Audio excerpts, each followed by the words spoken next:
I'm so glad to be here. The steak and the scissors. Steak and scissors? Oh, you mean the wizard CZ and never wrong Nick Bull. You have never hunted something like this. Don't hunt what you can't kill, fella. So it's that kind of wrestling podcast. I want to be the guy throwing snakes at people. Then you found the right place. The podcast by the fan, for the fan. The card subject to change. The surefire first ballot Hall of Famer, Mantar. Here now, your hosts of the Card Subject to Change podcast, the Wizard CZ and never wrong Nick Bull.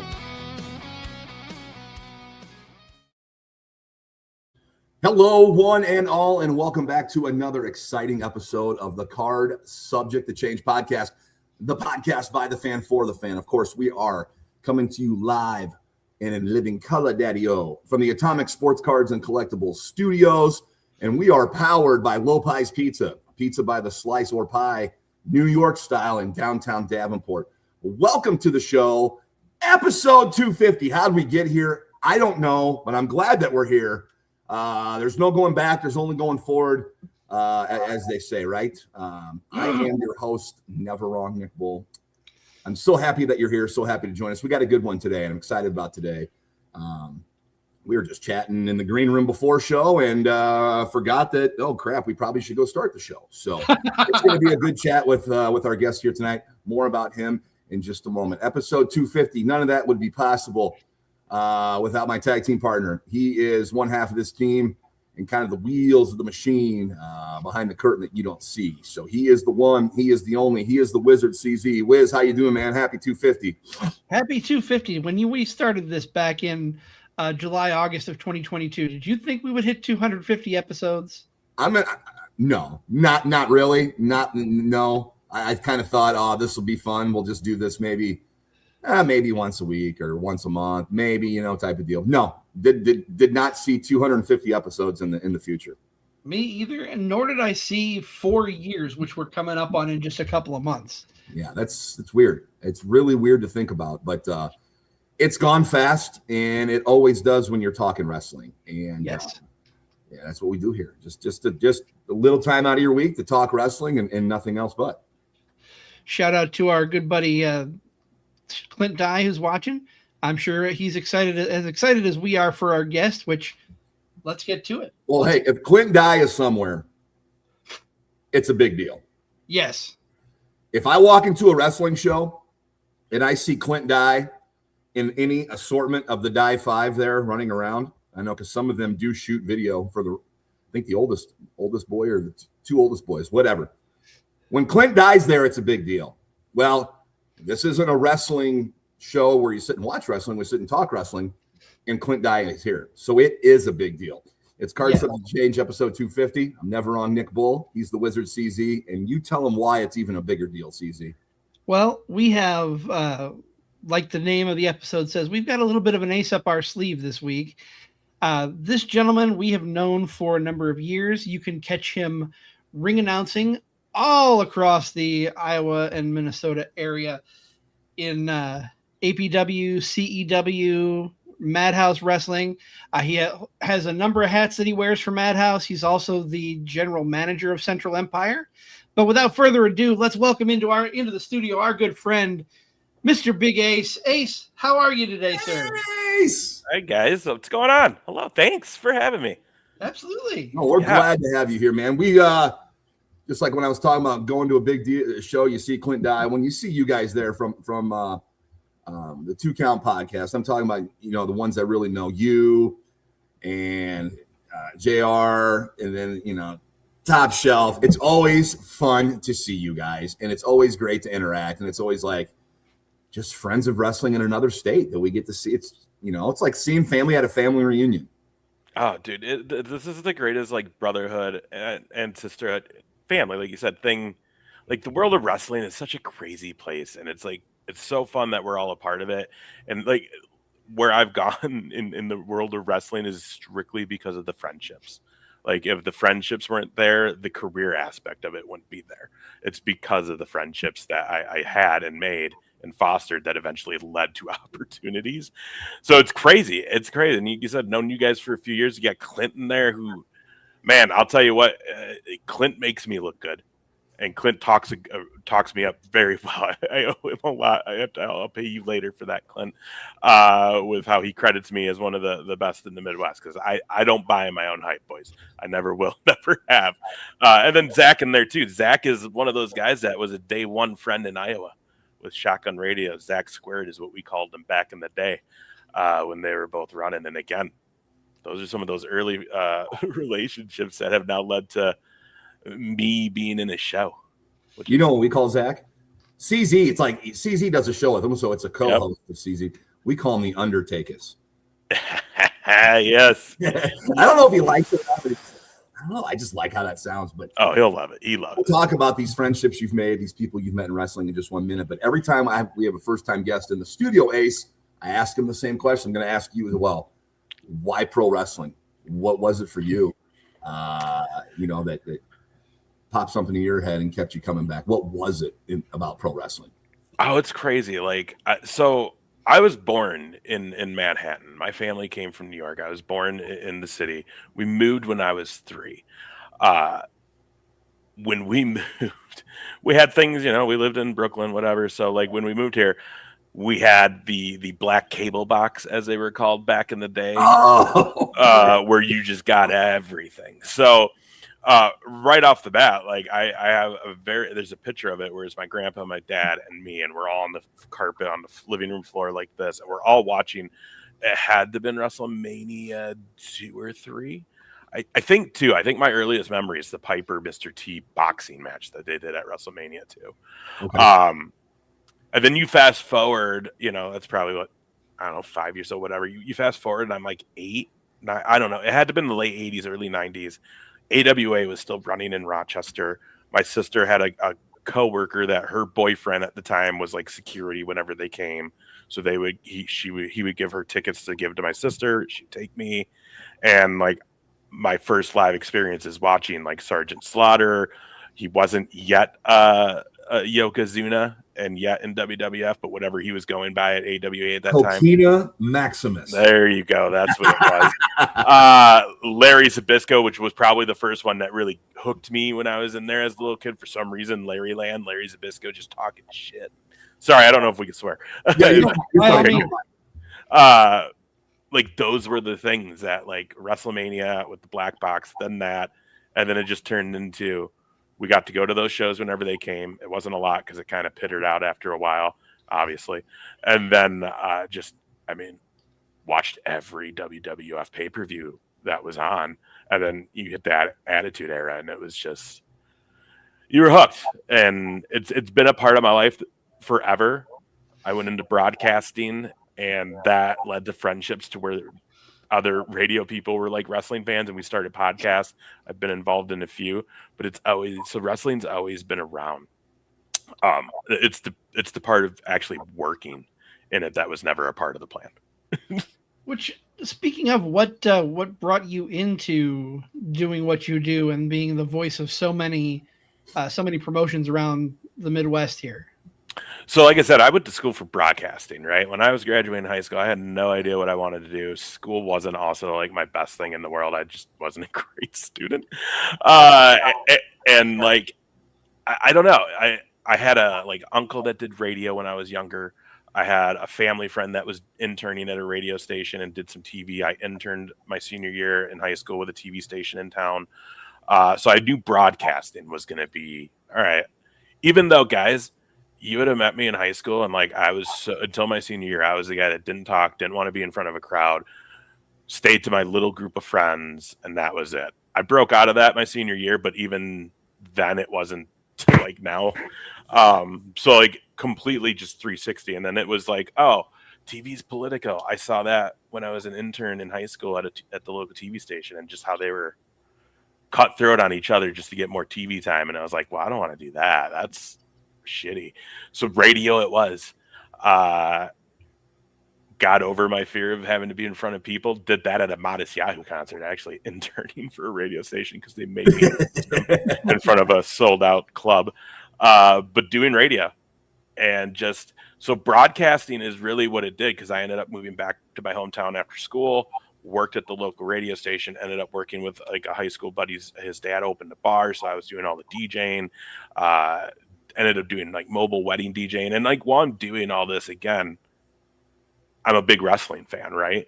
But that all led me on this crazy wild ride. At one point, I started working for an entertainment company that contracted with what's called the Ragnar Relay Race.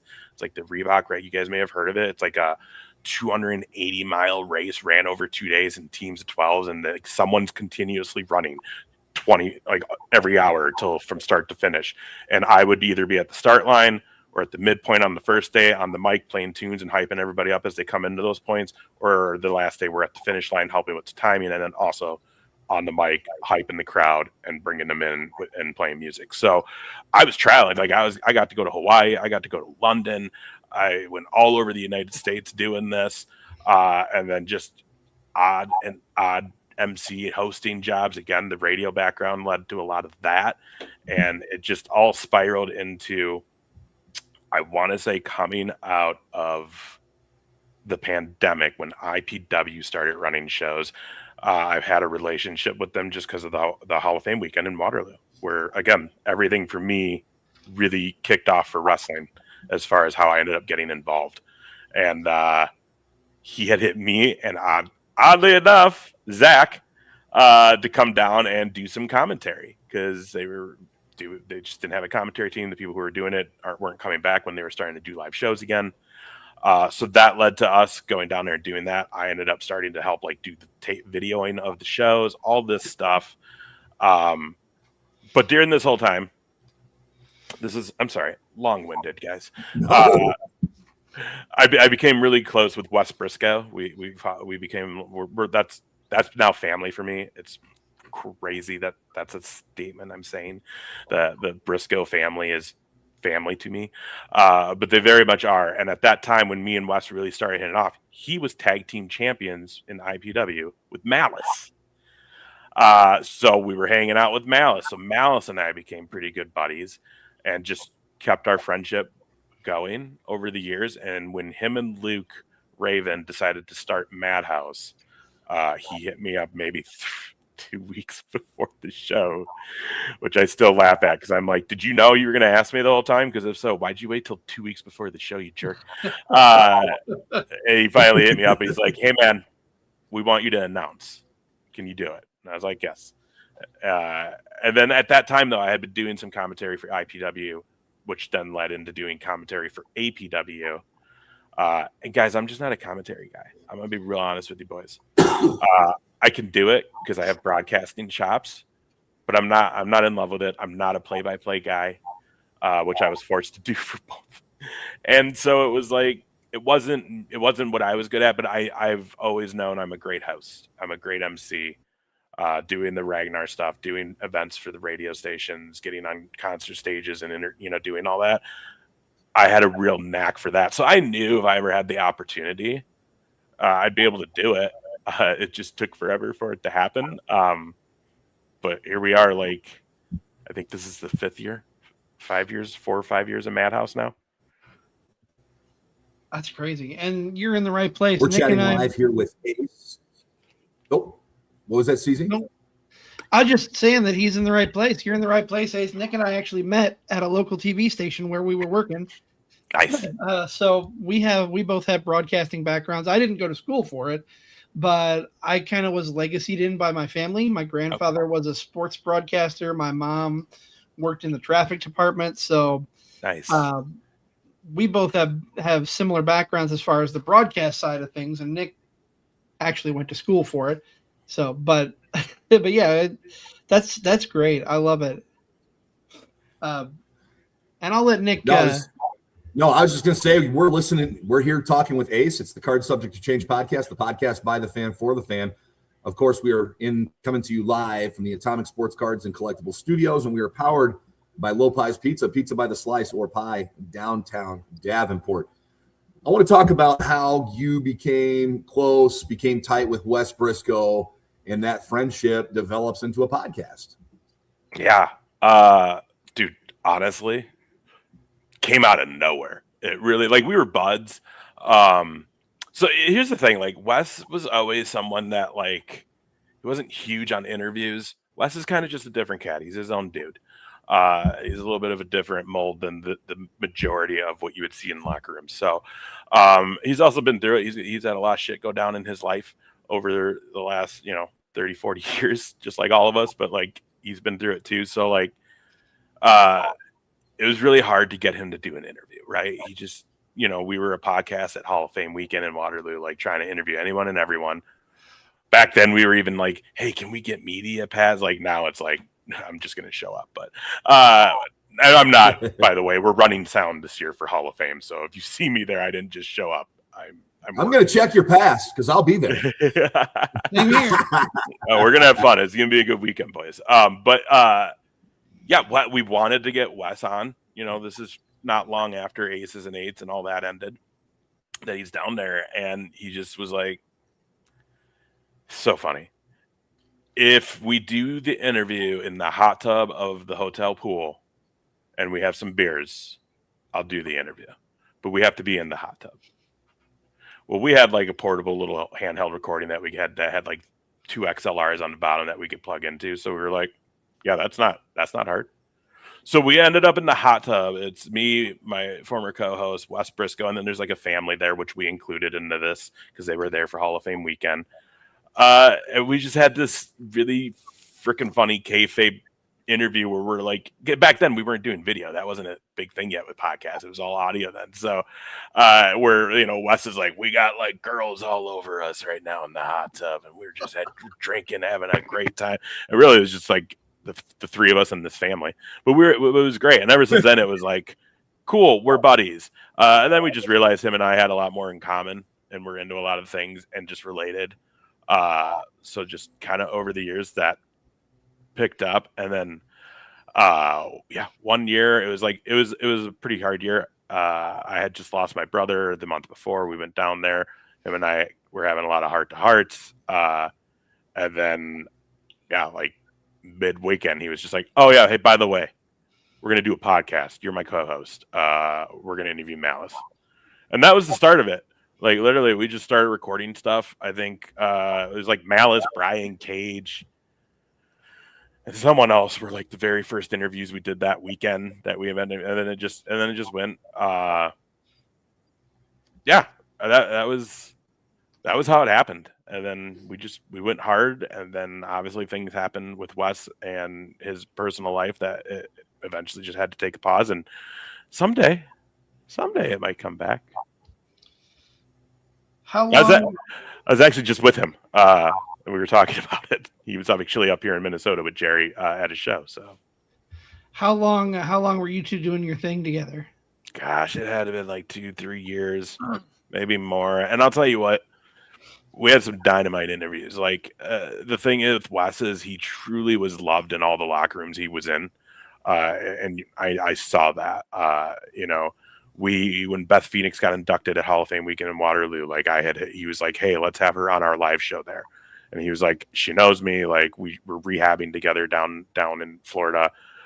So I sent her a message right away. Anything for Wes, and it's like, okay, cool.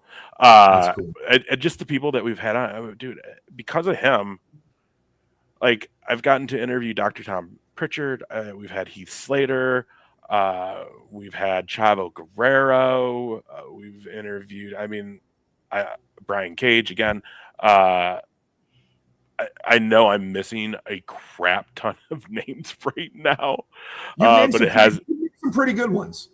But it's been a minute, so I'd have to really go look back at the catalog because it's been, guys, we've been out of commission for a few years now. And, sure. And eventually we're going to come back and you guys will hear the story because I know Wes very much wants to put the story out there eventually. It's just waiting on the right time. So. Absolutely. Yeah, crazy though. Like just a fan and just, hey, you got stuff to record? Yeah. There we go. And you're off and running in a hot tub full of women. Better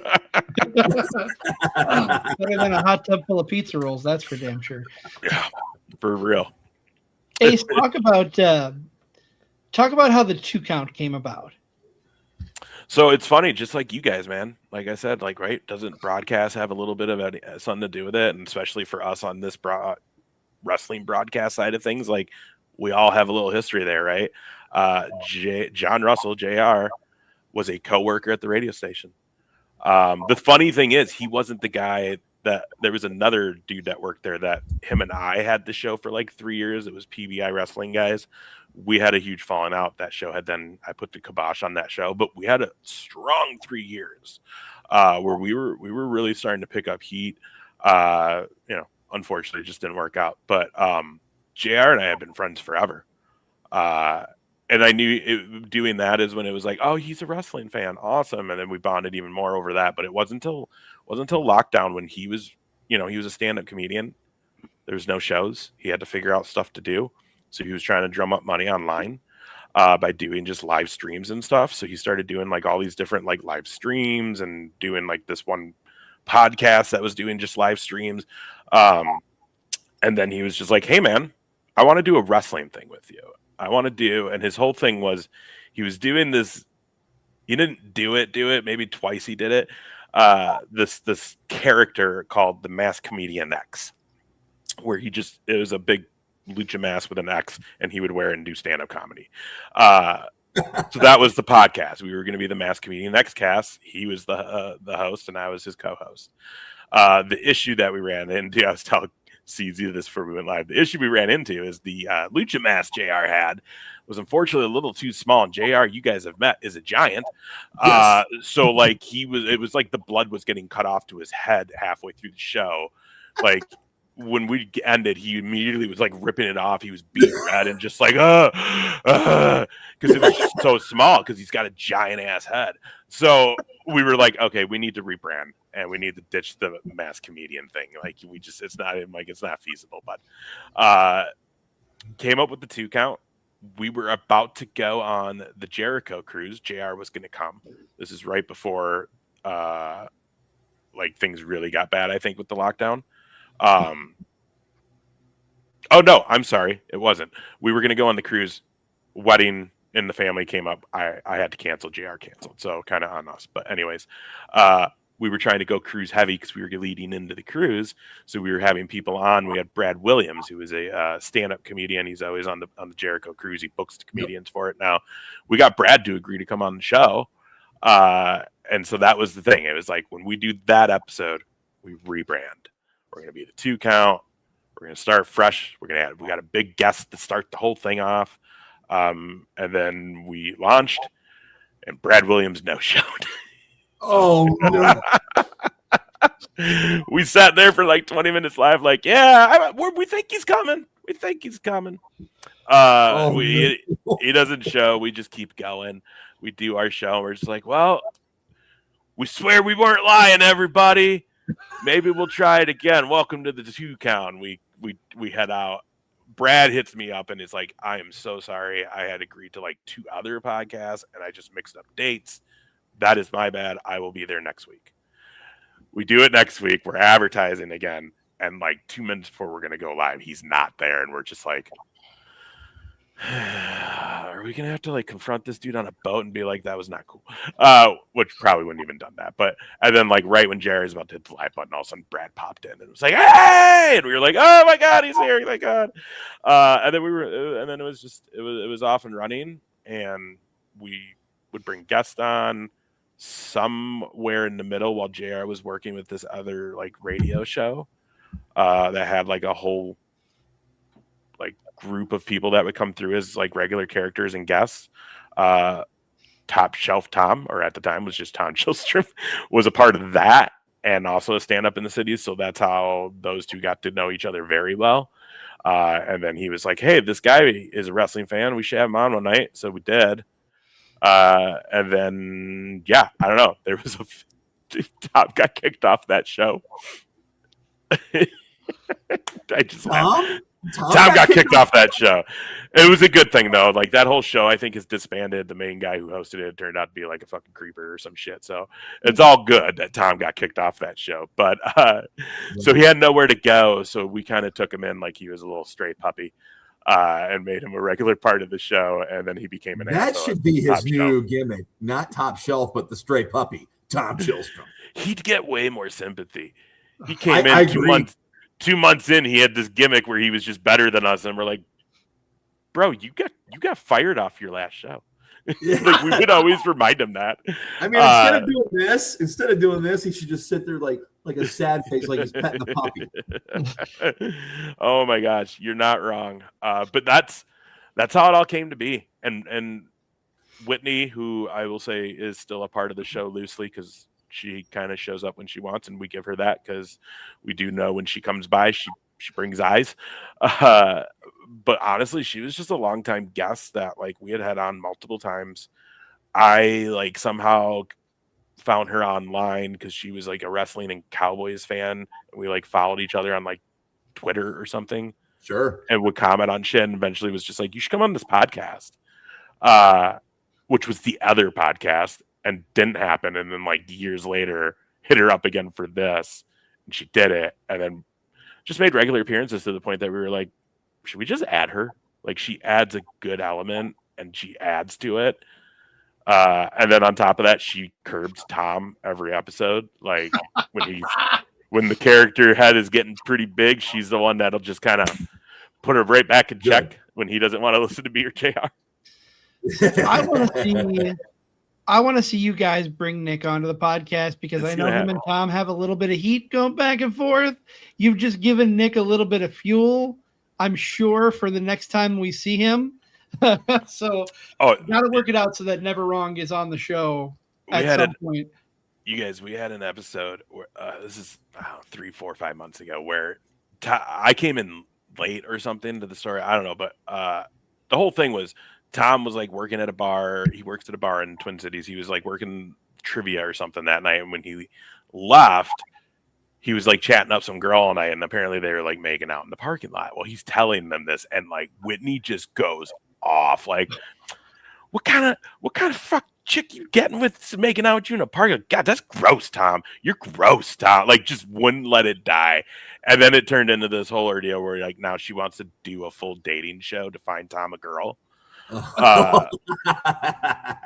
And like we've pitched ideas, and it may happen eventually here this year. It might still happen, but and the winner gets to make out with Tom in a parking lot. Like we were calling him the parking lot Casanova. And he's just like, oh, that's fantastic. But like those two will go at it too. If you guys haven't watched when they're really going at it, like they'll go, like Tom's even afraid sometimes to like share our episodes because there's times where they'll go at it and he'll just finally be like, shut up, bitch. But it's Whitney, so she's just like blah, blah, blah, blah, right back at him because she's just crazy. Like literally this last week she came in, she hasn't been on the show in like 4 weeks. Because she's had a lot going on, moves, all this stuff.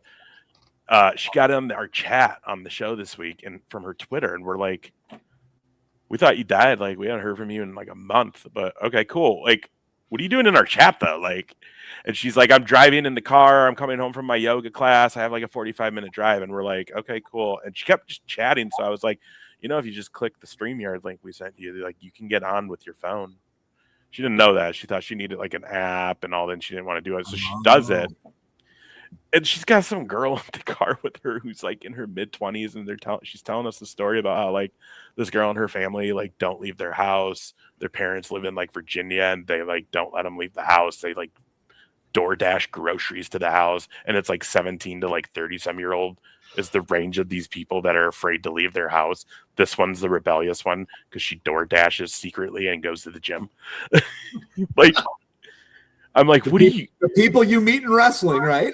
It's like, where are you getting these strays and who are these people? This sounds worrisome, but it's the 2 count is insane, you guys.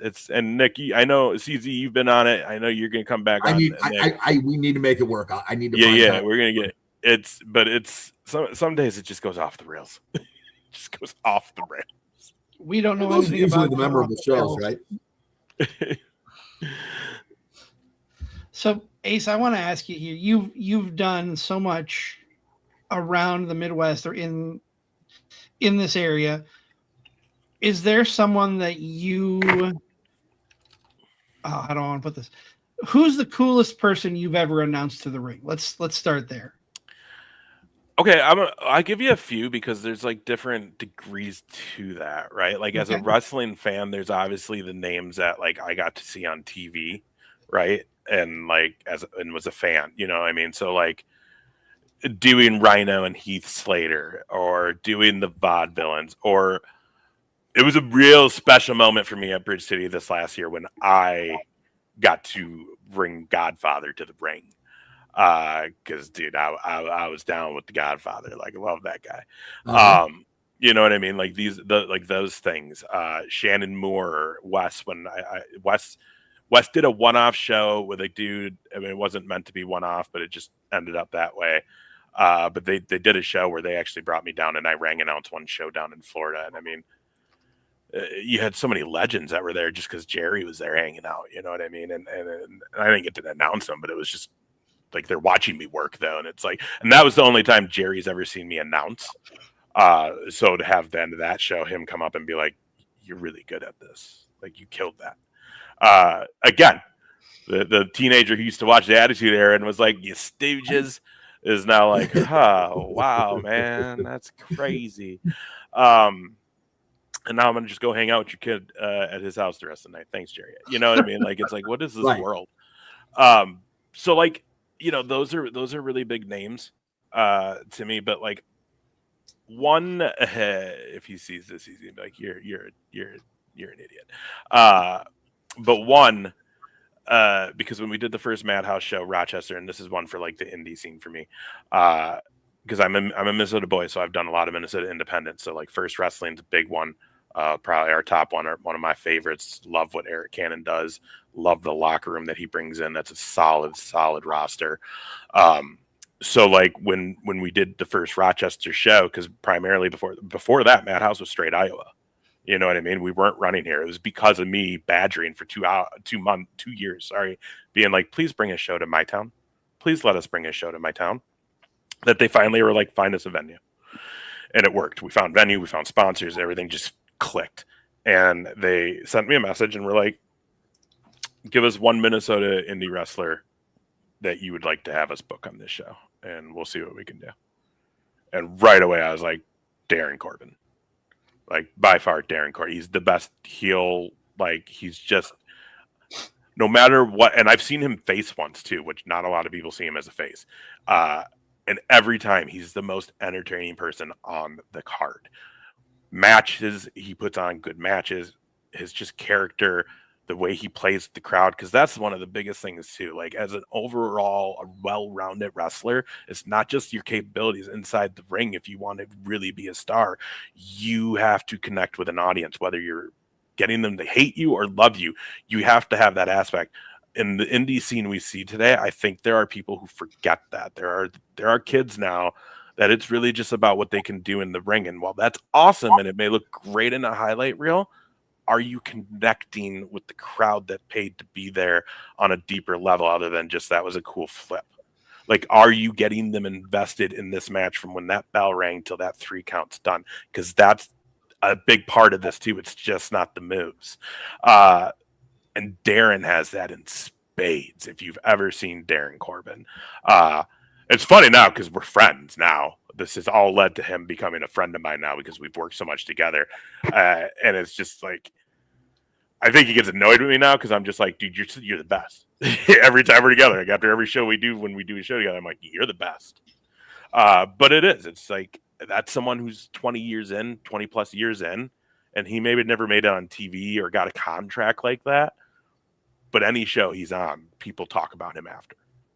We were fortunate enough to have him early on, not in the show, but here in the Quad Cities wrestling when he was part of the North Star Express. Yep. One of the things I remember. I have their best DVD, and I have an old North Star Express T-shirt. Hell yeah! One of the hell yeah! I remember they used to do this slow motion shtick that was just fantastic. Yep. And I think you're right. You talk about needing to connect with the crowd, with the fans. I think that on the indies, that's something that's lost to a lot of these wrestlers, and it's unfortunate because look at where we are. We're live on Facebook and YouTube. There are so many tools outside of the ring that everyone can use to connect with the fan base, and I feel it's underutilized. Yeah, You know, I mean, I'll throw out a couple names that I know have done really well. JT Energy was when he was going strong. I know he's taken a leave of absence again for a little bit, but that's his story. But he was really good at social media. Obadiah King, which thank you by the way for the recommendation. We had him on a couple weeks ago. Fantastic. He was a lot of fun, man. Dude, that dude. I mean, first of all, that was a great episode. You guys did a great job having him on here and asking questions and talking with him. But isn't he just the easiest to talk to? Like I've known who Nerd D was for a few years before I ever actually met him, and I had heard the music, and I had known there was wrestling crossover in the music and just nerd appeal in the music. And he don't look, I guess you would say he's not your normal musician artist, like type you would see when you first whatever, and he leans into it. And we saw him at First Wrestling. It was a WrestlePalooza, First Avenue, which it's wrestling, a musician, and burlesque all throughout the night. And he was the musician that night. And like literally Tom and I just went up and were like, yo, you're awesome.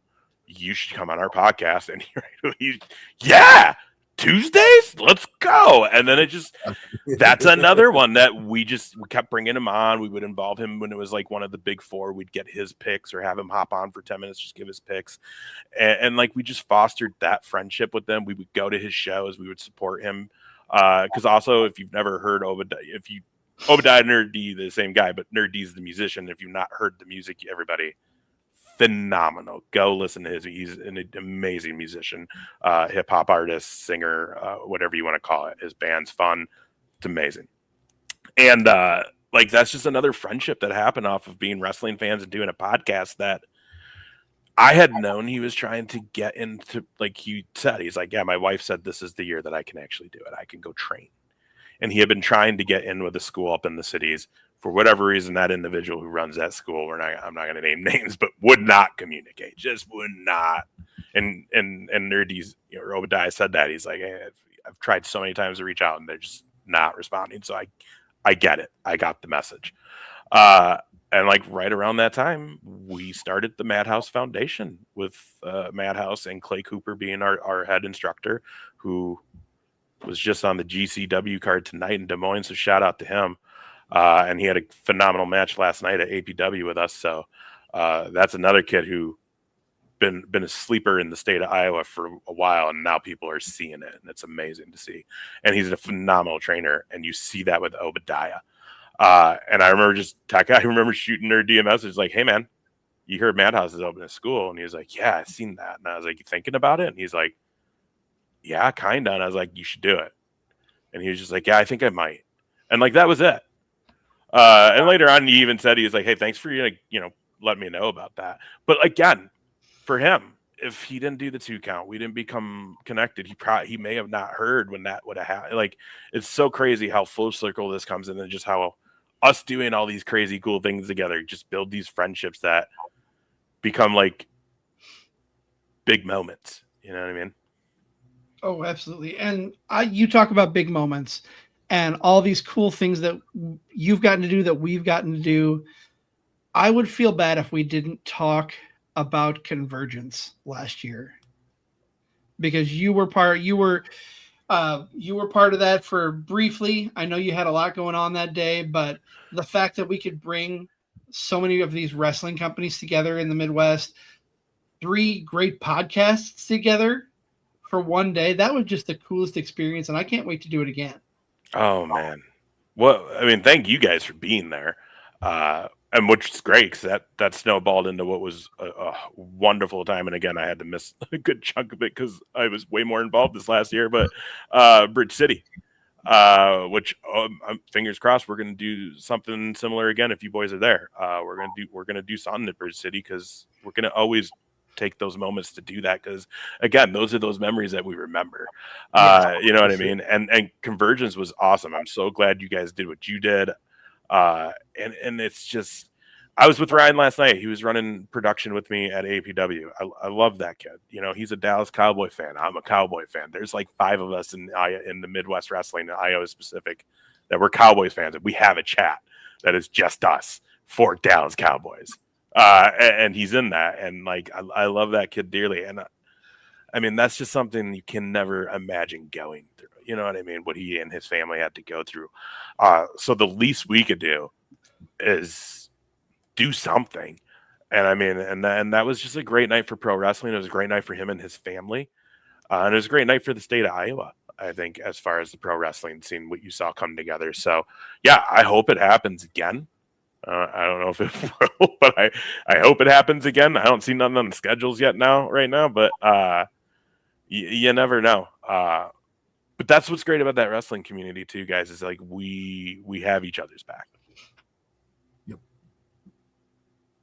Yes. No, you're right. You're right. It's a community-based thing, and all the people are missing out on it. They just don't know what they're missing out on. You know, this whole wrestling thing. So I tell people, dude, you just don't know. Right. You know what's crazy about that night, and I didn't realize it, and I hope there's no video or pictures of it, but I totally blew out the crotch of my jeans that night. Like, I didn't know until I got to the locker room after the main event. I remember you telling this story. Yeah. I was like, I was changing after the show, and I was like, oh, that's why I was getting cool. Oh, God, I hope that's not on camera. Oh, no. Oh, so embarrassing. I think I fell over that night in the ring too at one point, like trying to get out. There's been a couple times. Like the first time APW ever was like, hey, we're gonna have like this melee happen, and you're gonna be one of the guys that comes in and does like the check-in after they take Prentice out. I remember going into the ring and I fell over and I couldn't get up. Like I had just gotten like so rocked by falling over. I had to crawl to Prentice in the ring to do the whole, are you okay? Are you? Because I couldn't stand back up because I was just like getting off balance. It was nuts, dude. I have better freak awareness now. But those first year or two, it was a little rough, man, because I hadn't had that experience. The only other thing closest to this is, and going back to the ring announcing, this is probably another reason why wrestling was a very easy transition.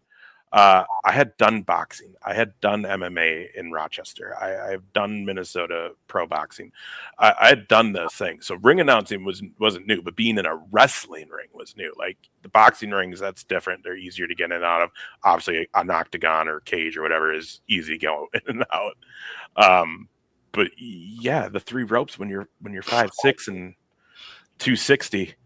It's not the easiest thing to get in there every time. So especially if they're some really tight ropes, the Madhouse school ring at our Madhouse school. Yeah, when I do those house shows, man, I'm telling you, it's the boys are getting barely scraping by when I'm getting in and out of that ring.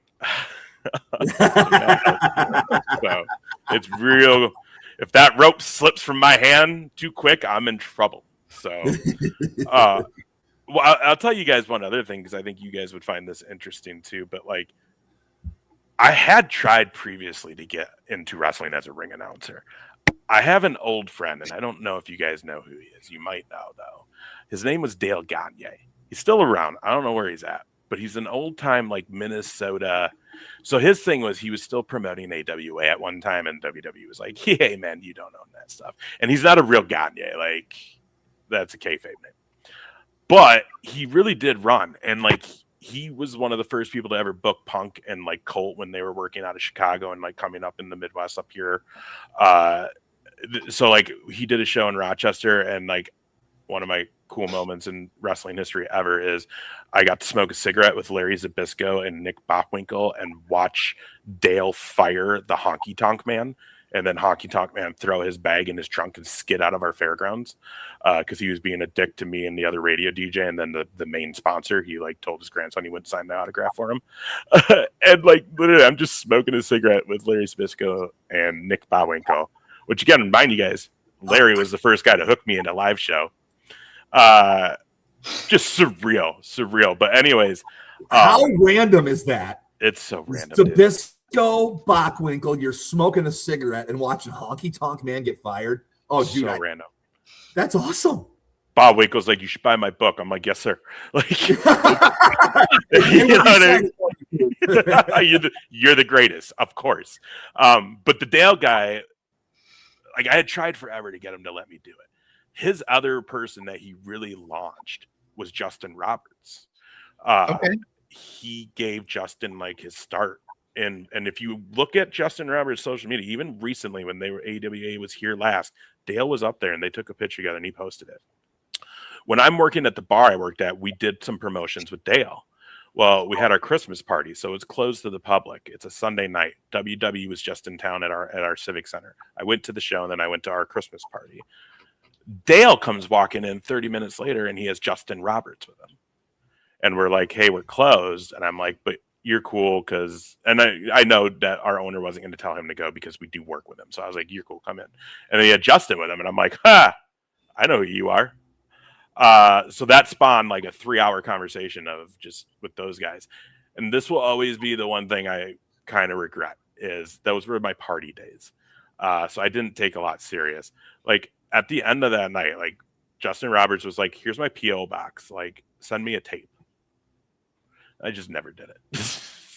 To this day, if he sees me, he knows who I am because after meeting him that night, I would see him at like I'd go to WrestleMania and run into him somewhere in the arena or at the fan access, and he would always be like, Dave. And I'd be like, Justin.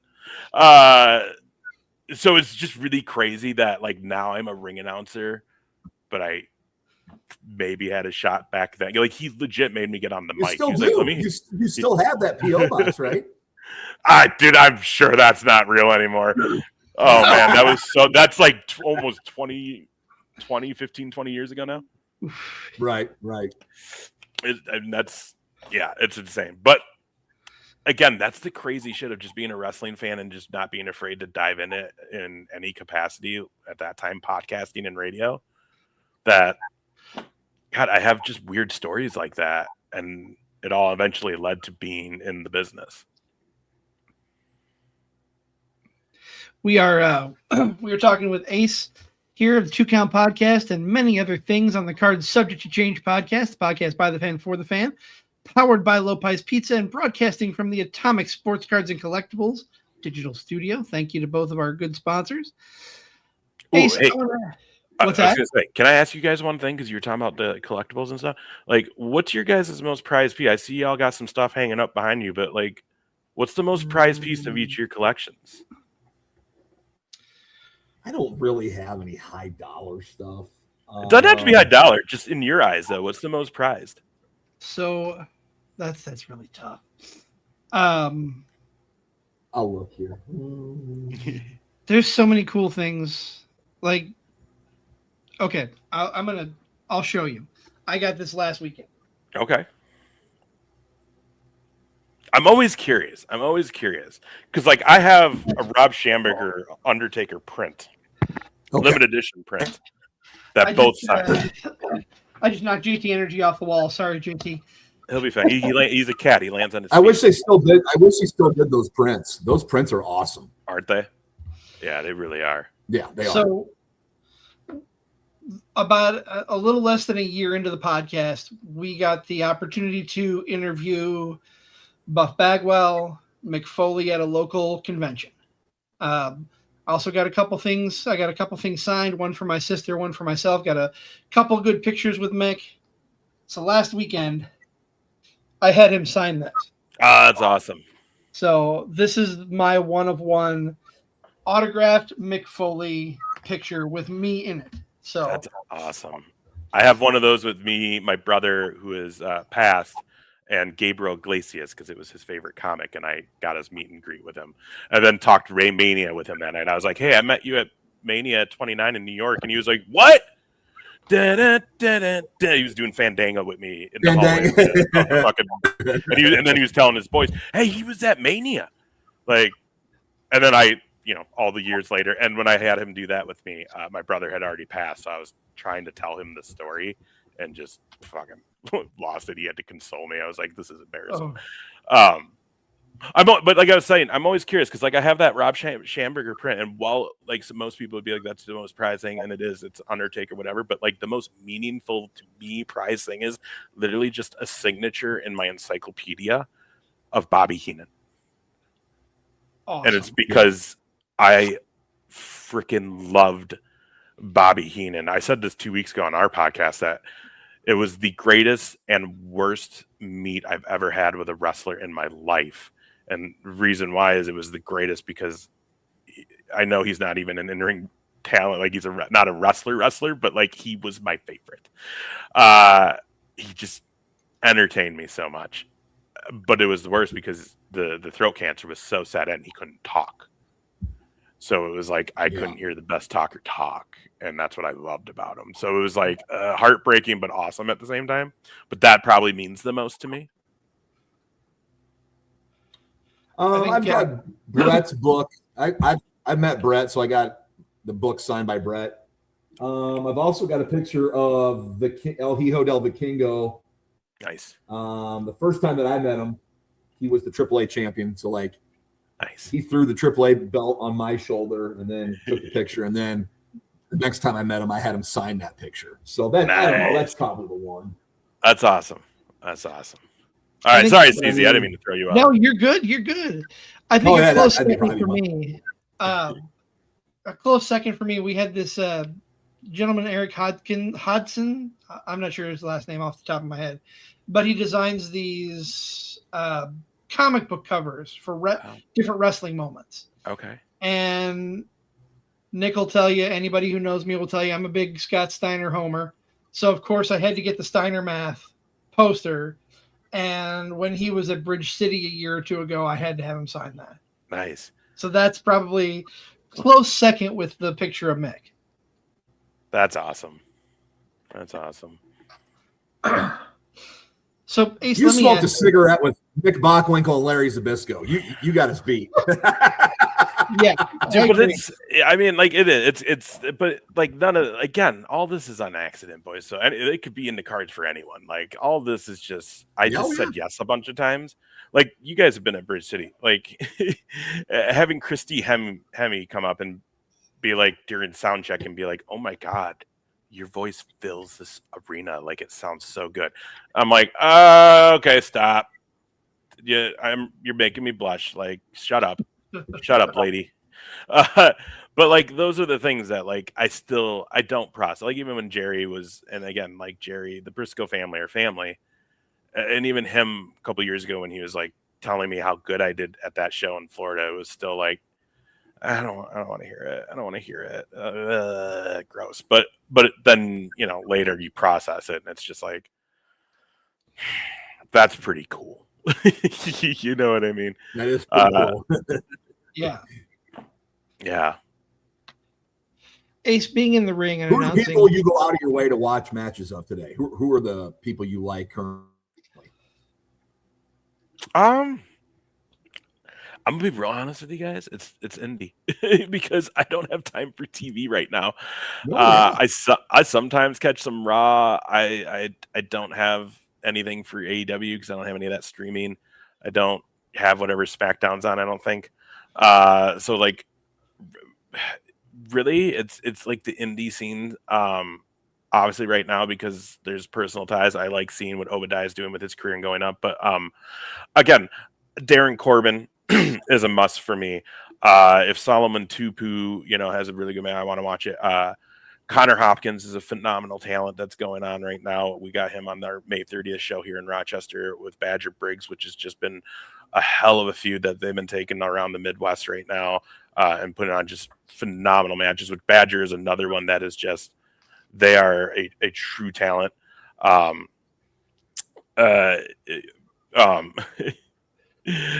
am I blanking on his name right now? Brandon Gore and the the whole like tinfoil hat gimmick he's got going right now in the Twin Cities scene is just great. People are loving it. I mentioned his name earlier, Clay Cooper. If Clay Cooper's on the card, y'all need to make sure you got your eyes on the ring for that match. It's just phenomenal. Alvin Falcone. I'm just so lucky that we work with him so much at APW that I get to sit and watch him ringside and work, because that guy, I promise you, is going to do big things. Promise you. So let me spin off of that a little bit. You mentioned Falcone, you mentioned Obadiah King. Being in the ring, announcing all these young talent to come to their matches, who do you have your eye on? Who's the next big star in the Midwest? I think Obadiah could do it if the time allows. We all know that he's got a double career with that whole thing and that aspect of it. So, and at the end of the day, the music is probably number one, because it's what's been, getting him by for years now. So, man, after that, I would say we've been seeing Alejandro, who's a young kid who's popping up in CEW right now that I think could do some things. Jameson McGregor, who's a big old Haas freaking dude that I've been seeing around the Midwest lately, that I'm digging what he's putting out. Again, I very much think we're going to see very big things out of Alvin Falcone. On one other name, because I don't want to sound like I don't watch women's wrestling, because it really sounded like that for a second. I am a huge Blair Onyx fan. I think the whole spooky gimmick, the source thing, is phenomenal. It's different, and it has a look that comes with it that makes her stand out and makes you look at her. And then she's just phenomenal in the ring. And I've been able to see her from the beginning when she was coming up here and doing like first shows coming out of lockdown, when we were at the temple, and there was like 2 seats together and they're like all 6 feet apart. And to see her from there to now, like that girl is just like, she's like right there, right? Like just gonna get signed. I feel about her how I felt about Billy Starks when I first saw Billy Starks, and then we were following her. She did the 2 count, so we kind of got to talk to her for a while. And it was the same thing. We all knew it. Like, Billy Starks is getting signed. Like, whoever does, like, you're a fool not to. This girl is so talented. I think Blair's right there. I really think she's gonna pop off. So we were lucky enough to have her at a Social X show that I was on, and so I did get to call her out and see her in action in a show that I was working. That was a lot of fun. And she worked with the Hales, who, again, I think those are 2 girls that, if they keep improving like they've been improved, because again, they're 2 I've seen from the very beginning, and the leaps and bounds from then to now are amazing. And just another great, I mean, it's a natural gimmick, right? They're twins, but there's not a lot of other ones out there right now, especially in the Midwest. And again, the fact that they've polished their skills over these last few years, they could take this somewhere. They can go. For sure. Excuse me. Well, Ace, I'm looking at the clock, and I can't believe we've been talking for 58 minutes. It doesn't seem like it's been anywhere near that long. This hour has flown by. Yeah, I get long-winded too. I'm sorry, guys. No, dude, there's you know how wrestlers give the compliment when they're in the ring with somebody, it's a night off. And it's a compliment because they're in there with somebody who is a pro. I knew we had a night off tonight. We just had to show up, do the intro, do the outro. This was going to fill everything in between. I knew we had a night off tonight. Well, what's nice for me is, like you said, when we do all these at the live shows, because I'm announcing, I don't get the time like Tom and JR do to like hang out and sit and do this with you. I think I've done it once or twice, and it's been like 5 minutes each, and then I got to go back. Right, like we talk like the hours before the show. Yeah. Like, but it's cool to actually start. Like, we don't talk, and we kind of talk a little bit afterwards. Sometimes we leave early to get back, but yeah, like I love getting there and talking with everybody before, everything gets serious, just kind of meeting and talking with everybody, because once it starts, we're all working, right? Yeah, no, Whitney said that to me. She's like, it's worthless trying to talk to you when we're at a show. that you're announcing. I'm like, yeah, I know. But and this is one thing that I will toot my own horn on, and I'll never do it for like what I'm doing as far as like the vocal aspects and just that, because I don't like talking good about myself. But the one thing I will say that any company that's working with me that they definitely get that they might not get with anybody else is, yeah, I'm the ring announcer. But I have no problems helping out any other area there is. It's what's become why I've become a bigger part of Madhouse, and am looking to probably do more responsibilities to help them grow and keep going. It's why I, like APW, there's more than just now I'm doing the music, I'm doing the production side, I'm getting the PA for them, like I'm doing all that. I honestly, becoming general manager of Central Empire Wrestling, that got sprung on me. But it's cool to know that like they had faith in that, and they're like, yeah, we could do that with him. He's going to be all right. So I mean, it's one thing that like these companies get is like, I'm a team player and I want everyone to succeed, because that's the common goal. When we get into that locker room, we're a team, and the whole point is from when that door is open to when the last person leaves, we are supposed to make sure these fans that paid to be here had the time of their lives, and we have to do it together. Not one person is going to be the person to do it. It's a freaking team effort. It starts with me setting the tone. It starts, and then me making these people larger than lives. But it's behind that. It's when no one's there that I am an asset, and I do know that. And if you're trying to get anywhere in this business, you have to be. I tell that to any young person that asks for any of my advice, which they shouldn't. They shouldn't. I know nothing. I know nothing. But when they do, and being around Madhouse so much and being more involved there, like some of those students will talk to me, and I tell them, like, don't say no. Like, yeah, you're there to maybe do, like you're being brought in to do something specific, but you need to show up and help set up. You need to help tear down. If they're doing something, hey, do you need my help? Hey, you need that? I can do that. Or just make yourself accessible, because if you were doing that, that's going to go way further than just if you did a good match. Amen. So. Amen. Well, that's how you celebrate a 250th episode. Yes, sir. Congrats, boys. Congrats. Let's go. I'll always remember this, man. Ace was on for 250, man. Mr. 250. What a night. That's the move to make on the 2 count. You're Mr. 250, and you don't even explain why. Mr. There you go. You got what's going on. You guys watch Tuesday. That's going to be my header on Tuesday night. Okay. Yes. It's not going to say Big Ace Official. It's going to say Mr. 250 now. Ace, before we let you go, I want to give you a chance to plug where people can find you in the 2 count online, and where people can find you coming up doing your ring announcing gig. Yeah, you see right there, Big Ace Official. That's the Instagram handle. That's probably that, and Facebook are really the only things I use, really. Probably Instagram the most, so which is I got to get better at that. I'm a 43-year-old man. Social media is not for me, but I try, guys. I try. But you can find me on there. 2 count, Sam. The 2 count on Instagram, Facebook, YouTube, Twitch. We have a Twitter, I think, so check that one out too. I think we have a TikTok. JR does something on. I don't know what. So you can check those out as well. And then check out my friends, the people that give me reason to do this, and that's my friends at Central Empire Wrestling. I know they have a show coming up in June that I won't be at. I think it's the 27th. You'll catch me with them again on July 4th, though. Absolute Pro Wrestling. Unfortunately, I'm missing the next 2 weeks that they're doing shows, but they got two more shows coming up these next 2 weeks. Check them out. And then Madhouse, May 30th here in Rochester, Minnesota. It's my hometown.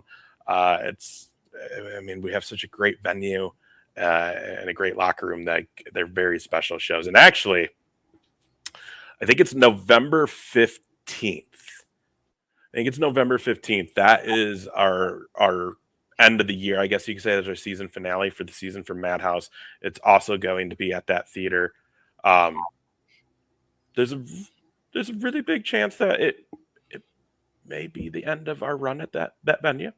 And if it is, we are going to go out with a bang, because that venue has been good to us, and it's just such a beautiful, unique venue that I'm formally inviting you to come and do your thing and be a part of that on November 15th, if you guys can make that work, because I want you to be able to see one show in that place if you can, in case it does turn out that we don't go back there next year. So yeah.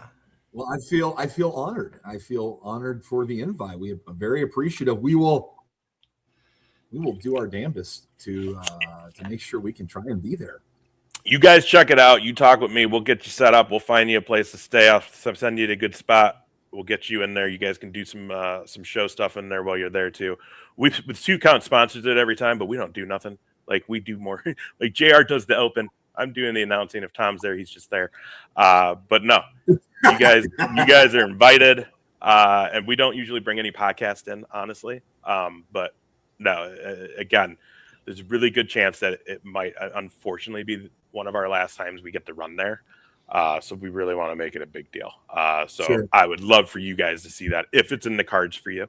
I understand it's a long ways away. We'll see it. It's a long ways away, but it'll be here before we know it. Yeah. That's going to be a busy week, boys. I literally get off the Jericho cruise, and 3 days later is the show. You're going to be all tan. You're going to be all tan for the show. No tan, dude. I'll look like the Kool-Aid guy. I'll be beat red. Hey, you guys. Yep. Oh, yeah. Oh, man. But I appreciate it, guys. This has been a blast. It's always a good time when I get to hang with the bros. This has been a pleasure having you on. Thank you so much. Just a little hype for ourselves. What's coming up here? Not this Wednesday, but next Wednesday, Zach and I are back with another fitness, Wrestling with Fitness Accountability podcast. We'll be talking with Jack Reaper. Nick and I are still talking about what's going to happen next week. We're not sure what we have in store for you yet, but stay tuned to social. It's a Memorial Day mixed bag, mystery bag. Yes. Memorial Day mystery bag. I love it. That's the name of the show next week. There you go. But Ace, again, thank you. This has been an absolute pleasure, and look forward to seeing you down the road and having you back on at some point. Okay. Hell yeah, bros. Love it. All right. For my tag team partner, Mr. Never Wrong Nick Bull, I am the Wizard CZ. This has been Card Subject to Change, the podcast by the fan for the fan. Of course, from the Atomic Sports Cards and Collectibles studio and powered by Lopez Pizza. We will see you next time right here. Have a great rest of your week.